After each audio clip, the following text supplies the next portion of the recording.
Scientists have discovered skeletons on an island 400 years after a massacre dubbed the real-life Lord of the Flies. The bones have since been buried on the little-known murder islands since Australia's first and biggest mass murder. The slaughter, which happened on Dutch sailing ship called the Batavia in 1692, is believed to be the country's bloodiest shipwreck. After the Batavia sailed south, it struck a reef 25 miles off the coast of Western Australia near the Houtman Abrolhos Islands, a chain of 122 islands in the Indian Ocean.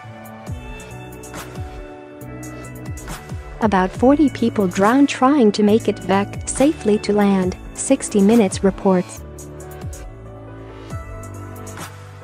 But those who survived to swim to nearby Beacon Island, later named Batavia's graveyard, were in for worse. As they waited to be rescued, around 125 men, women, and children were slaughtered by mutineers over 3 months.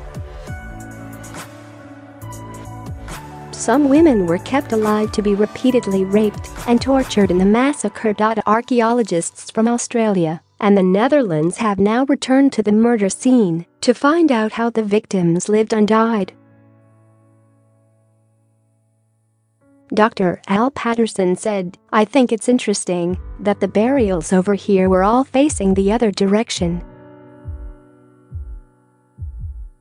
We are clearly in a graveyard, but they have all been buried in different ways. Totally Lord of the Flies stuff." Dutch maritime archaeologist Wendy van de Ven Verge said her work was about honoring the victims. She said, "Give them a little bit back after being left behind in this place at the end of the earth." Analyzing one of the skeletons, Dr. Dan Franklin said, "The one thing from this skeleton is it is a male individual. The bones are very robust. There's a lot of markings that indicate quite strong muscles." Meanwhile, it is not known how many victims still lie buried beneath the sand as the excavation continues.